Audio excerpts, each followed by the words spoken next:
common mistakes in songwriting we see a lot that could actually be fixed really quickly and simply and make a huge difference. And I think that's why people go, well, I get to the second verse and I just get stuck. I have second verse itis.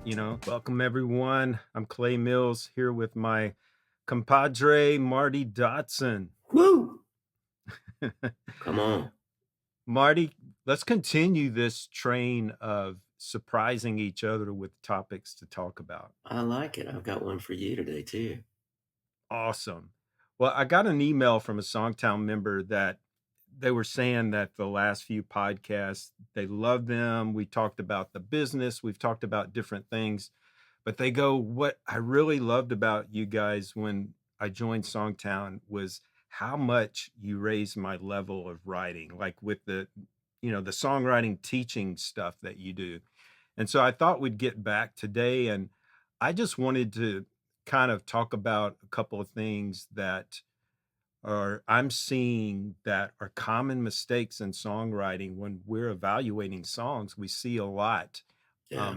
that could actually just be fixed really quickly and simply and make a huge difference. Hmm. And one of my little pet peeves are songs that in the first line of the song, the writer gives the entire song away.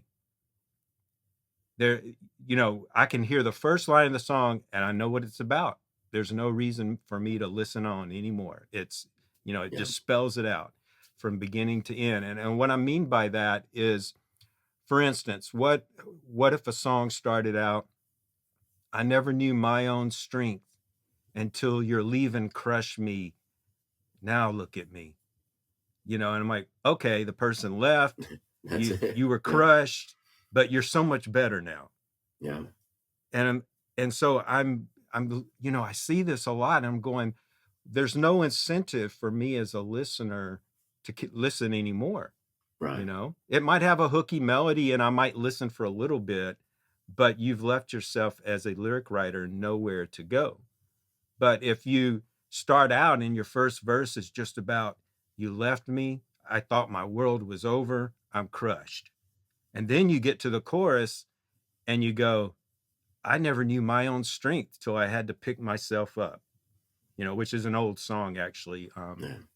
I never knew my own strength till I had to pick myself up. That to me, you get the payoff of, okay, the verse, I'm crushed. And then the chorus, you have your big idea of boom. Yeah, I was crushed, but look at me now. I'm so much stronger. And thank you, by the way. It gives you somewhere to go Yeah. and it keeps the listener engaged. And it's so easy to fall into that trap. And beyond that, I often even see the one of the words of the title in the first line of the song, you know, Hmm. and it kind of cheapens that title when it gets there.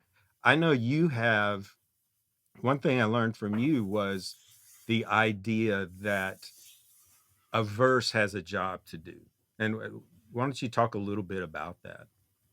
Yeah. So the way, when in my lyric master classes that I teach, what I talk to people about is the idea that if you think of each part of the song having a different job to do, it keeps you from saying too much too soon, like you're talking about, but it also keeps you from repeating yourself in other sections.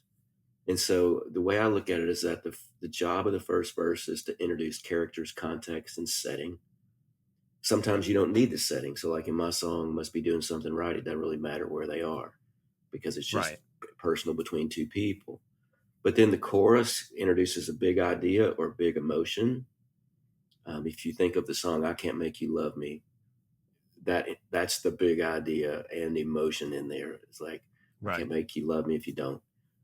And then the second verse, the job of the second verse is to take that big idea farther. So you can't just say this thing and then drop it off at the station. Right. You have to take that big thing that you just laid on the listener and take it farther. So if you look at the song that way, it's going to keep everything moving forward. It's going to there's going to be clear delineation between what you're trying to do in each section, which forces you to do different things and say different things in each section. Right. So what you're saying is if you keep the first verse simple and you're just doing characters, context, and setting, then you have somewhere to go, not only in the chorus, but in the second verse. Right, So if you want to get into the second verse and talk about some backstory or talk, go deeper into the emotion or whatever, you can do that because you haven't already done that in your first verse.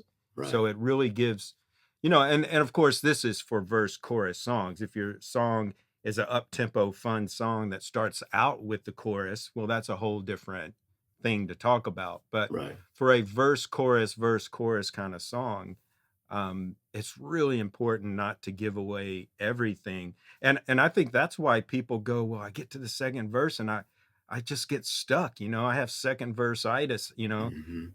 I promise you, you won't get stuck if you say what you're supposed to say in the first verse and you don't say everything. The reason you get Right. stuck in that second verse is you've got nowhere to go. And then Yeah. you're stuck with just saying the same thing over in a different way that you've said in the first verse. And that's not very interesting either.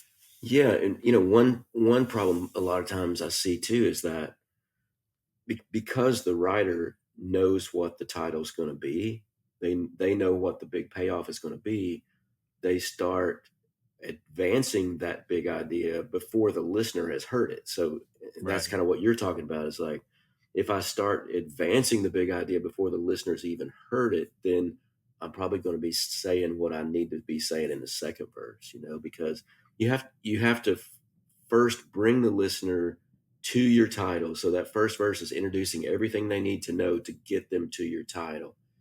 The second verse is to take that title and make it mean even more than it meant the first time they heard it by going deeper into Right. it. Right. So what's something that you've seen that's kind of a pet peeve that you think you could fix in someone's writing pretty simply that Well, one real quick, easy fix that I recommend people look at every time are pronouns because I don't know how often I see songs that are talking about the girl in the first verse and so or maybe in and the chorus and it's saying she and her and all that kind of stuff and then all of a sudden in the second verse you start saying you addressing her directly and right. it's really confusing, so one real easy quick thing to look at is your pronouns. Did I stay consistent throughout so that I'm talking about her throughout or that I'm talking to her throughout? um, that's a quick and easy fix. I had this problem early on when I started writing because I'm a sound oriented person. So that second verse, it sounded good singing you there, Mhm. but even though the chorus was saying she, and so it took me a while to get this. But what really helped me was now when I write songs, and this just changed everything for me.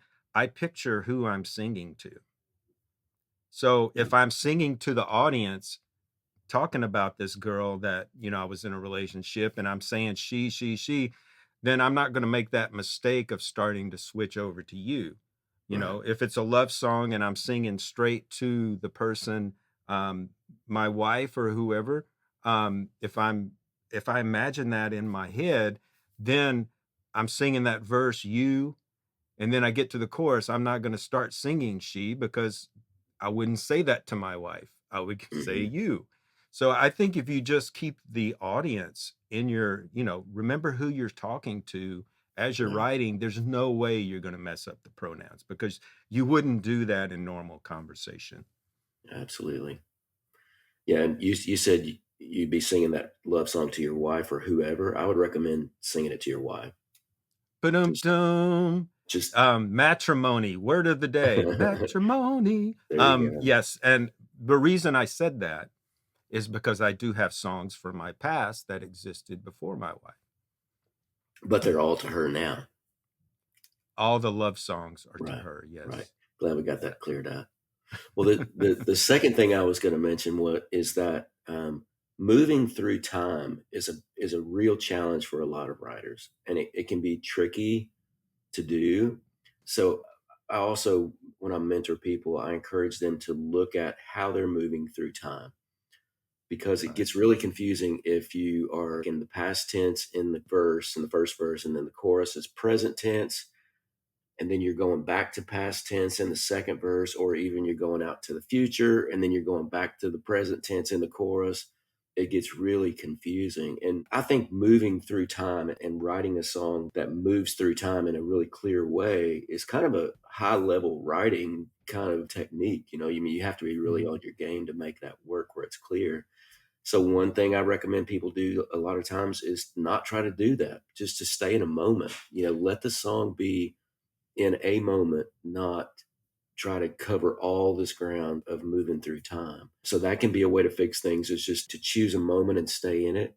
But if you're going to move through time, you have to be super clear so that the listener can follow where we are. And you don't need to jump back and forth too much. You need to kind of move in a logical sequence. So maybe I'm telling a story about the past in the first verse and I come to the present in the chorus and then I stay in the present the rest of the song. Yeah. So I'm not doing lots of jumping around. Yeah, I think basically there's 2 types of songs. There's the moment songs, which most songs are. They're here in this moment, Mhm. or they're a story song. And I think where people get messed up is they haven't written a story song, but they're shifting time around. And so you've got to pick your lane. Is this a song Yeah, about one moment in time?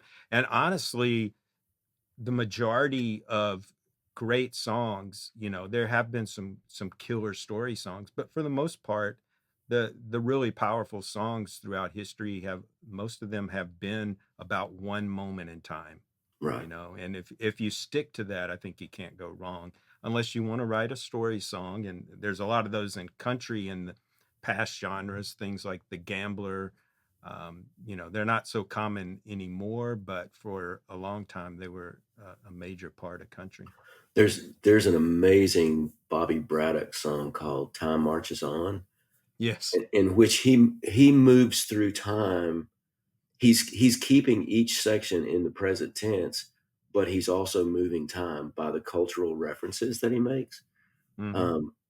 And that's a good one to study, as far if you want to see what a really well done, well crafted song that moves through time is. That is one, because you can real clearly follow what's happening in the song as the story progresses, but he's doing it in a really, really interesting way.